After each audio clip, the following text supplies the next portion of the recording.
What up, everybody? As we all know, today was the NBA trade deadline, and it came and it went off with a bang. A lot of fireworks, a lot of bombs dropping. As we all know, Woj and Shams are the guys we go to look forward to for the news. But some of these trades that happened today, with over the last couple of days, a couple of them did surprise me. Let's start off with the first big one from a few days ago with the Houston Rockets trading Clint Capella to the Atlanta Hawks in a major deal that I did not see coming.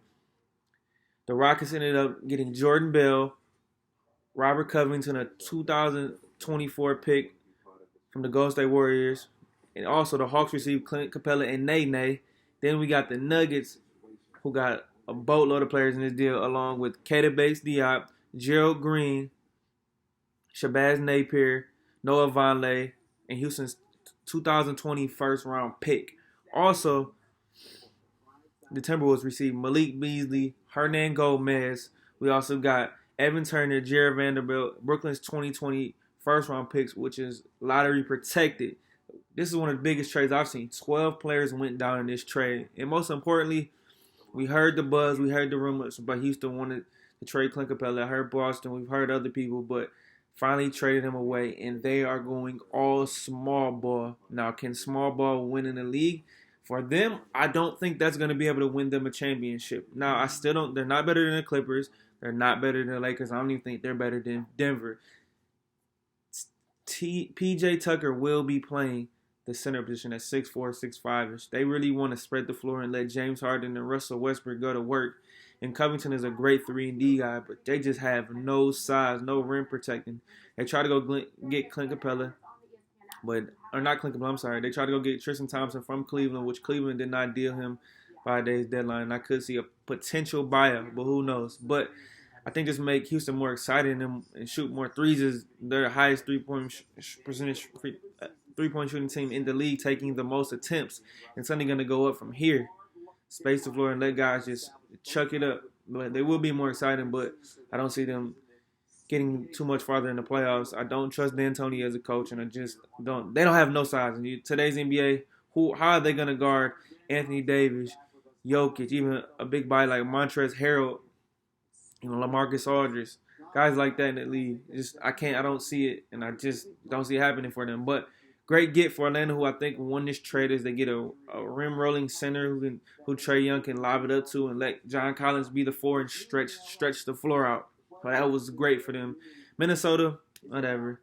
Denver, I really feel like they should have made a bigger splash. But hey, the key to this trade was Clint Capella going to the Atlanta and Covington going to the Rockets. So the Rockets got what they wanted. Daryl Morey thinks that they can win a championship like that, but I don't see it happening. All right, let's go down. Let's talk about another couple trades. Wizards and 76ers. The Warriors and 76ers last night made a trade as Alec Burks and GR3 go to the Philadelphia 76ers, which needed shooting. They've been struggling mighty this year, especially with the loss of J.J. Redick. Josh Richardson's hurt right now, and the locker room is not gelling right now as they don't have any identity offensively. The Warriors get a stockpile some picks, second-round picks. Dallas' 2020 second-round pick, and they also see Denver's 2021 second-round pick, and they also get Toronto's 22 second-round pick. So they're just stockpiling. And also, let's talk about a huge blockbuster trade involving the Warriors. The Warriors and the Timberwolves finally agree in principle to trade Andrew Wiggins to the Warriors in exchange for D'Angelo Russell. The Warriors also receive a 21 first round pick this year, protected, and they also receive a 22 second round pick. And they also send Amari Spellman and Jacob Evans along with D'Lo to the Timberwolves. The Timberwolves received D'Angelo Russell, which they have been trying to get him since the start of free agency last year, and they've been pushing, and the talks with this trade were all over the place, but they finally got their man. They finally got a point guard that they needed. They'll be excited offensively with him and Cat, who are really good friends, but no defense right there. And I really think this is a good for the Warriors, because Andrew Wiggins can be a third option on a championship team. With Steph coming back from his hand injury pretty soon, Clay still done for the season, the Warriors will be back in contention. And, oh, by the way, they're stockpiling all these picks, and I don't think they'll be done because they'll have a lottery pick as well. So they could could make some more trades. The only thing is this Andrew Wiggins contract is really big, but we'll see. But I think it was a good get for both teams as they both got what they wanted out of this trade. All right, let's move down to last night's deal. What happened with the Heat acquired Andre Iguodala, Solomon Hill, and Jay Crowder, and they also signed Andre Iguodala to a 2-year, $30 million extension, which I did not see that coming. See, that adds some depth and some veteran experience. The Heat are going all in, and as we know, Pat Riley likes to do these things, and I think it was a good get for them. Jimmy Butler likes veterans. Hey, they're going all in. The Grizzlies also received Justice Winslow, Dion Waiters, and James Johnson. Now, Miami got to move up 2 of those contracts, the Dion Waiters contract and the James Johnson contract, and the Grizzlies get a young guy, Justice Winslow, who needed a change of scenery. He's also been battling a bruised bone in his back, so we'll see when he's coming back for the Grizzlies. But I actually like what the Grizzlies are doing as they've been rebuilding on the fly the last 2 years in the draft, getting Jaren Jackson and getting Ja this year. And also they just signed Dylan Brooks to a 3-year, $25 million extension. So this team is up and coming. And if you want to rebuild, they're showing you a blueprint on how to do this. They're a young, exciting team. Right now they currently sit at the 8th seed. So I think it's good, really good for both teams. Miami's going all in now. They see Milwaukee, but I still don't think nobody's beat Milwaukee in the Eastern Conference, as I think Miami just possibly elevated over Boston, in my opinion, as the second best team in the Eastern Conference. Now, let's go to this 3-way trade between the Clippers, the Knicks, and the Wizards. Now, the Clippers receive Marcus Morris. Good gift for them. Can you imagine Marcus Morris, Patrick Beverley, and Montrezl Harrell on the court? Those guys are bullies, and those guys will play tough and they play hard, especially coming around playoff time. The Knicks received Mo Harkless in the Clippers' first-round pick this year, which I think that's good for the Knicks. They wanted the first-round pick, and Marcus Morris was on a 1-year deal, so, hey, that's good for them. Now, the Wizards received Jerome Robinson, second-year guy out of Boston College, who really hasn't played much and has been up and down the G League for the Clippers, and the Clippers don't need him because they're in win mode right now. So I think it's good for them and it's good for both teams.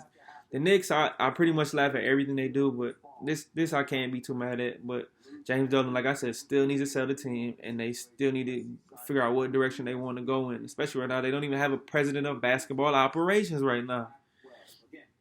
But with the Clippers, it's a great get.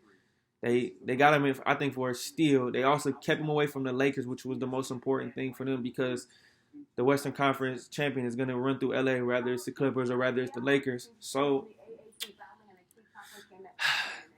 and this trade especially is home for me. The last one I want to talk about, and that is Andre Drummond. I'm a Detroit guy. Andre Drummond has finally been traded. Hey, I know the Pistons waited way too late to trade him. They could have traded him to Atlanta and got a little better, but they traded him to Cleveland for a second-round pick, the bodies of John Henson and Brandon Knight, who was a former Detroit Piston. So, hey, they weren't going to get anything for him anyways, because he's going to opt out this year, this summer, as he wants to be a free agent, and somebody's going to pay him huge money. Now, I know he's a great rebounder. That doesn't do many things. Nothing but empty calories and empty stats. He doesn't hustle every day. He's not a great rim protector. He can't shoot a mid-range jump shot. He hasn't gotten better since he got into the league. This is not the early 2000s. He's not extremely athletic as well. But one gripe I really have with the Pistons is they could have traded Luke Kennard. They could have traded Langston Galloway. They could have traded Derrick Rose and could have really started this rebuilding process. But this franchise is in disarray. They don't have a true general manager. And Tom Gores, the owner of the Pistons, is just a complete idiot and just doesn't know what's going on. He won't hire basketball guys to actually let them do their job. So this franchise is going nowhere. But it helps to get this Andre Drummond contract off the books. I know they should buy out Reggie Jackson. They should do a lot of things that they're not going to do. And it's just sad and just despicable that this franchise does not want to try to rebuild and get right. They're just in denial about everything. They're not doing anything right. I'm not worried about the Blake contract because you can live with that. I mean, there's nothing you can do about that. They made poor decisions, but they don't do a lot of things. Now Derrick Rose is hurt, so his value went down, and they didn't make necessary moves that I want to see. It was just enough here and there to try to satisfy the fans of Detroit, but it's not good enough. And that's pretty much all I can say about that. But it was a crazy, crazy day in the association. Let's see how this changes the league. But I still think Milwaukee's the best in the East, and I still think the Clippers are slightly better than the Lakers because they have more depth and they're a little younger. And so we'll see. We'll see what happens. But this is going to be exciting down the stretch. It's the All-Star break next week. So That, ladies and gentlemen, do not forget to subscribe to my channel. Do not forget to follow me on Twitter. That's at Keeping the Score. And everybody shout me out and show me some love. I appreciate what everybody gives me on a daily basis. Thank you, everybody. I love you. I'm out.